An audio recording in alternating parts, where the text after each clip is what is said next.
Swayam Prabha. Digital India. Educated India.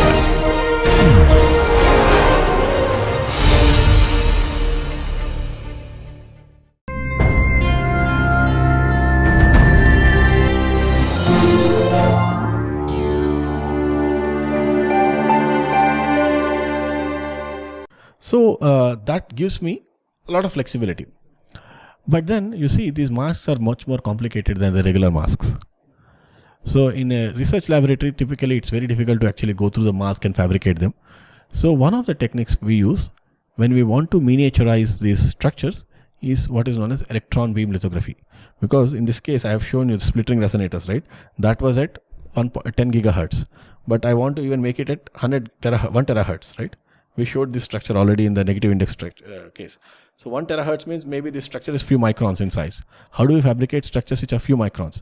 If you have a typical electron beam, a typical photolithography, you can't do it. So we use another technique which is called as electron beam lithography. This is called E-beam lithography or electron beam lithography. What it does is, now instead of using my light as a source, I use electron beam as a source. Okay, we know from de Broglie principle that electron has a certain wavelength associated with it.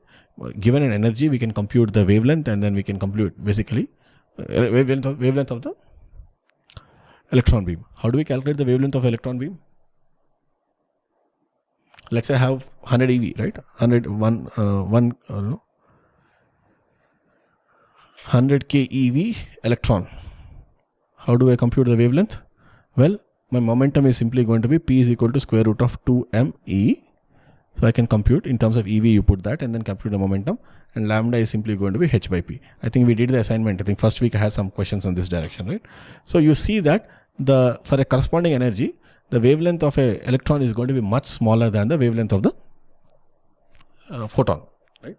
But then of course electron beams are much more challenging to handle, because now if you want to move the electron beam, right, how will you move it? Essentially what you have to do is you have to put plates like this, and then you make an electron pass through that, and then try to adjust the voltages on this plate so that you move the electron beam back and forth, right? So that's a much harder problem. So the machines that can do it are quite sophisticated. One example of the machine I have shown here, wherein they actually use, I think, 30 keV electron beams, and we can write patterns. Okay, so you have an elaborate system where you have basically focusing optics for electrons. Focusing light is easy, put a lens, right? And electrons, we have to do a lot more stuff. We have to apply high voltages, we have to control the focusing, we have to control the zoom, and so on. So many things are available, but everything can be done in a certain fashion, but it's relatively more expensive piece of equipment. So once we have it, we can actually focus. Now once we have an electron beam, we can actually improve the resolution. What will we do? Now electron beam also is a high energy beam, so it can actually make, wherever you expose it, it can actually the resist can become soft. So what if the resist becomes soft? Now can we, this is a technique that we have already done, right, where to fabricate the PCBs, right? How will we modify this to create a metamaterial like this? So what I want is, let's say, a substrate. On that I want to have gold, let's say gold splittering resonator like this. So let's say I want this substrate to be, let's say, glass, and this thing should be gold, and I want it to be small size. So maybe this is 1 micron gap. So if you have 1 micron gap, you cannot really use it. So what do we do? How do we improve this? How do we modify the process? Well, directly, right. So what do I start with? Photoresist? No, substrate. What sort of substrate should we start with? So you should start with a substrate of this form. Let's say glass, and then gold.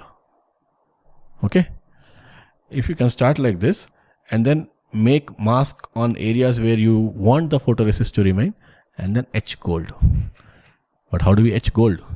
Gold, it turns out to is very hard to etch. It's a noble metal. It's not that chemically reactive. Okay, so if you use wet etching, aqua regia is one solution which can etch gold, but it's not very easy to. We cannot use a wet etching process because we are talking of micron scale. The undercuts itself will be very large and it will spoil the dimension. So we have to use dry etching. The dry etching is not really that amenable for gold. Okay, so one of the simpler processes, I mean there are ways to do it, but one of the simpler processes of doing it is the opposite. Instead of doing an etch, you do a deposit process, which is opposite way of doing it. So what you do is, instead of this gold film, instead of starting with like that, take a glass substrate,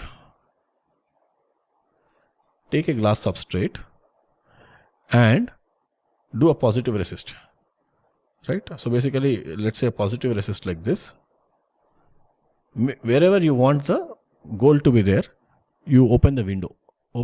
Basically that means you'll do the same process. You put a photoresist and then expose it to light, make it soft.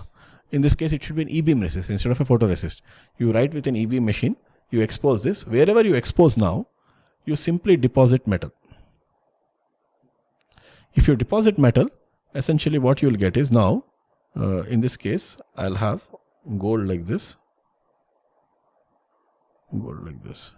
Okay, so basically I'm depositing metal here.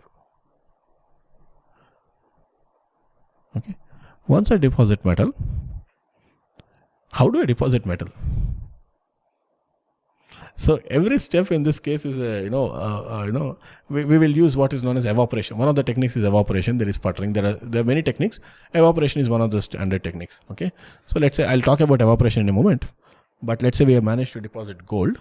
Then how do we make the structure?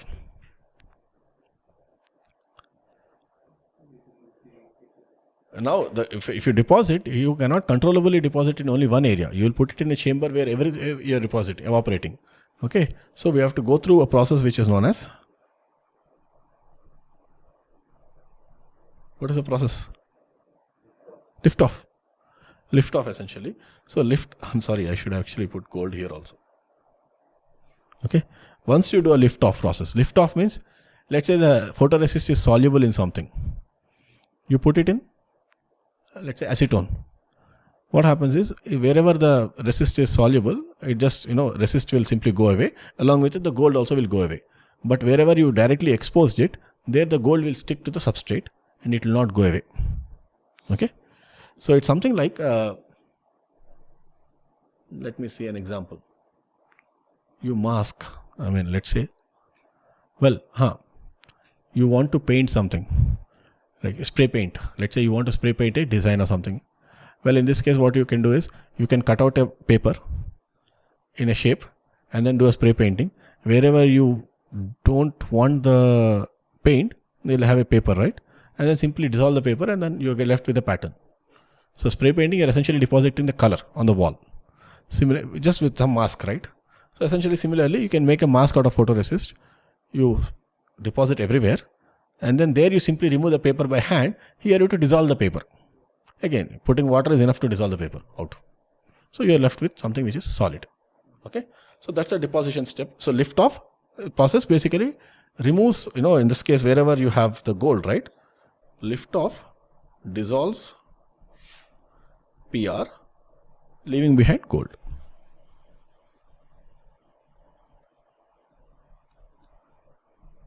Okay, so now because of that, at the end of it, you get basically a film like this, and then there's a gold pattern like this. So this is a cross section, but you can make a split ring resonator like this. So this is one of the ways to make a structure, what we have. And then you also can, I said we'll talk about evaporation. It's not a simple process, because how do we evaporate?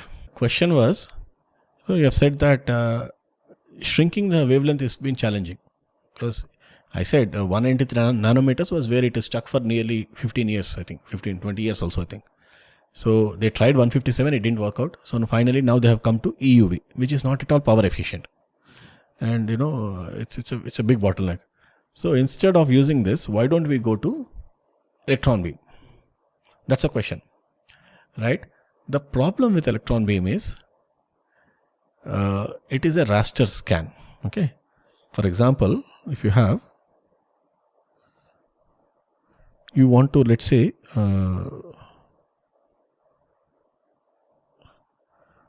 I have a structure like this and I want to make a split ring out of it. Okay. If I use photolithography, I can put a mask and then one shot I can expose everything. It might be small, when I have small structure. But if the current generation technology has 12-inch wafers. 12-inch wafers, right? Over which we fabricate these structures. So if you want to fabricate over 12 inches, it can be done within a minute, all of it, parallel. But if you write with an E-beam process, so this is basically photolithography.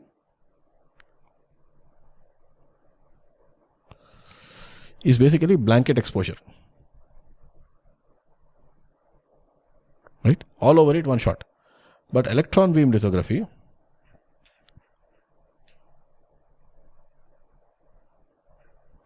is basically raster scan. That means you are almost as if you are focusing an electron beam and writing it one location to another location. So it takes a long time to write. So if you want to write with an electron beam machine over a 12-inch wafer, God save you. It will take, lifetimes. Okay. So what we do is typically, even in photolithography, we don't expose the entire wafer at one shot. We have what is known as a stepper. So expose a small die, keep moving, move like that. But it can flash. A wafer can be processed within a minute or something like that. So quite fast they can do it. But electron beam will take ages. So electron beam is useful as a research tool. But in production, you cannot do mass production with an electron beam machine. But electron beam is still used when making the mask. You can do all these techniques, but mask also is required, right? Who makes the mask? With an electron beam machine. And that is why mask is actually very, very expensive to make.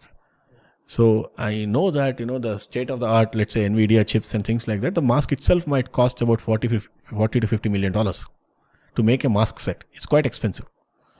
So it's a very, companies actually have to think about a lot of cost and all that. Okay. So yeah, electron beam that way is okay as a research tool, but not a production tool. We can make mask, but not more than that. In fact, historically, there was a period in TSMC where they actually tried to do parallel electron beam writes. So instead of using a single electron beam, they said we'll put 10,000 electron beams and we'll move them parallelly so that we can write it faster. TSMC, in fact, I think actively pursued it. There was a Dutch company who tried to propose this and all that. But it didn't really pan out, I guess. You can also think why it won't pan out. To control one electron beam, we are buying 5 crore equipment. If I want to control 10,000 beams, I don't know what we're going to do. And they're all going to interact with each other. It becomes much more challenging to control them. Right? So that's the tough part of controlling the electron beams. Well, they invested some time, but I think now eventually I think TSMC came down to EUV. Extreme UV has its own disadvantages because we understand optics now very well, right? The refractive index. What is the extreme UV is 30 nanometers. What is the refractive index of glass at 30 nanometers? What is the transmission of glass at 30 nanometers? 30 nanometer light.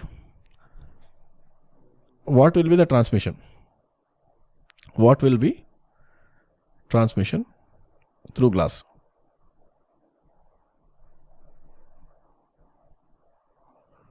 How do we know? Glass is SiO2. So SiO2 band gap is 9 eV. What is the energy of the photon? E equal to 1.24 divided by 0.013. How much is that? Can somebody tell me? Let's say 1313, right? How much? 137 is close to 124, let's say. So it will be 1000 EV or something. very large number. So if you have such highly energetic photon, it will get absorbed first of all. You can't use glass. Then how do you focus that photon? How much? 925, huh? Huh? 925. Huh? 95. Okay. 100 keV. 100 keV. 100 EV. 100 EVs. That's it? Come on, man. 1240 divided by 13. Okay, 100 EV. Okay, fine. Roughly. Okay. So 100 EV means it's a highly energetic photon. So glass will absorb. You can't focus the light. So how do we build lenses? How do we focus light? Extreme UV light.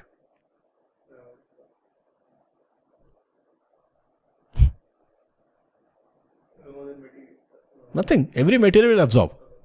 Whatever traditional materials you have to put diamond. Diamond is the hardest material. What's the band gap? 5, 6 EV? Absorb. Everything absorbs in UV. So what do we do? How do we lens? How do we focus?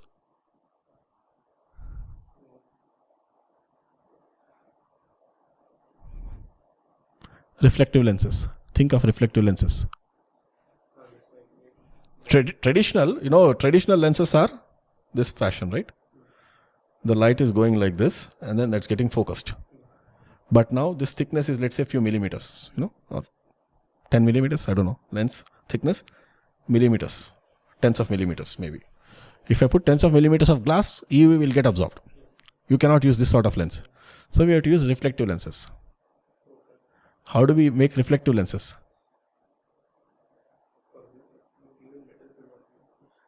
Yeah, if I want to basically, instead of transmitting, I have to make it like go like this and then focus. Go like this and focus here. Okay. Reflective lenses. Reflective lenses. What will reflect at that wavelength?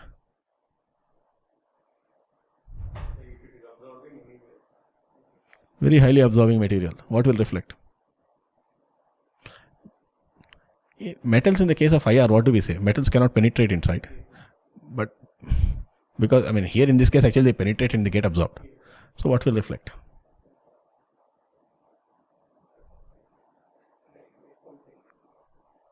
I talked about it multiple times. Anyway, multiple layers. Tungsten and tungsten, I think molybdenum. Tungsten and molybdenum. You make thin films of tungsten and molybdenum in a periodic fashion, like a 1D photonic crystal. You make the reflectivity go very high. Why tungsten and molybdenum? They're very, very hard. So they're not getting damaged. So you make a metal thin film out of it. Thin films. You make a reflective film, 1D photonic crystal. 1D PHC, right? You make a photonic crystal out of it and then you reflect light. At that wavelength, it cannot penetrate because it simply has a band gap. Did we give this problem in the first assignment? I said that, okay, if you have a wavelength of 30 nanometers, you can actually put multiple what is the periodicity with which we get, we can try this.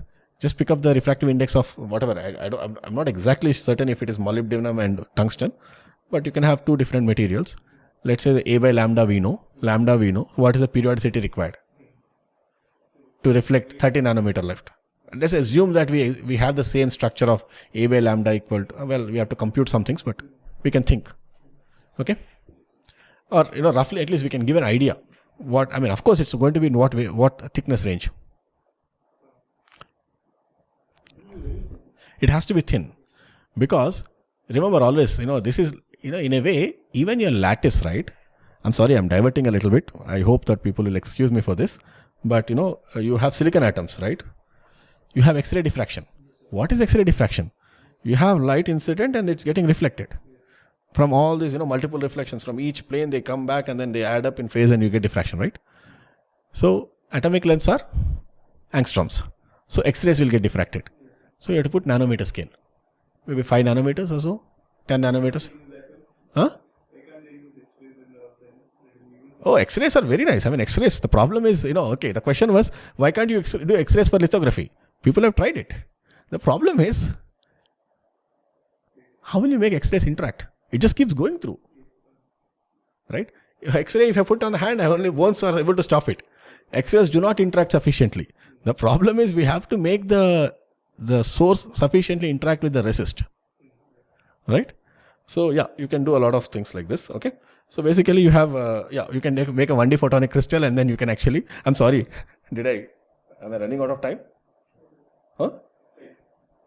Sorry, I think maybe 52 minutes. Okay, I should stop this. Okay. Anyway, yeah, I mean, we can, this is a very open subject. We can talk, and there's a lot of things that can be done. Anyway, so you see the ideas we have learned in this course are relevant in so many different directions. And that is, I think, in some way the beauty of nanophotonics. All right.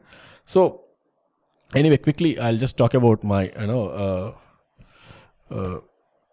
this one. Okay. So physical vapor deposition, right? Evaporation. How do we evaporate metals? So one of the ways to do that is basically you have to essentially melt metal. Once you melt metal, you can actually, you have the it comes into, the atoms come into the system in the vacuum. They come out of the, in the molten form, they escape, and they come into the gas phase, and then they can get deposited. For example, one of the ways to do that is to create a very high vacuum chamber like this. So create a chamber which is at high vacuum, and then you heat basically using an electron beam. You put a metal here, okay, and in that you shine electron beams on that. When you shine electron beams, they heat it up. When they heat it up, the metal will melt, and then you have this gaseous phase metal which goes and deposits on a substrate. Okay, why do we need a high vacuum system? Because high vacuum makes it if you don't have high vacuum, the atoms, right? Let's say you're depositing aluminum. Aluminum will simply undergo Brownian motion, scatter everywhere, and go everywhere. They won't go in, this sort of straight lines. They not really be straight, but yeah, they go long distances. The mean free path is going to be large if you have high vacuum. So you create a high vacuum system wherein you put a electron beam and then melt it, and then you make it deposit. Okay, and then we can monitor the thickness using things like quartz balance and things like that. All right. So this is one way of doing metal deposition. All right. And we can actually, optics is very, very central to all this, areas. If you want to even find out the thickness of materials, again, optics is very crucial, because in this case, again, let's say you have a sample. I want to find out the thickness. So there is a technique called as ellipsometry, wherein you measure the reflection coefficients of basically with different polarizations, P polarization, S polarization. You measure the reflection coefficients, and you can compute, there are some ellipsometric parameters called psi and delta. You can measure them, or you can compute them, and then you can try to fit your experimental data with your theory. Okay, we have understood all the Lorentz model, Drude model, and so on for the optical material parameters. So ellipsometry can actually help you measure these reflections. And then, in this graph, I just showed you an example of where the model and the data is exactly fitting.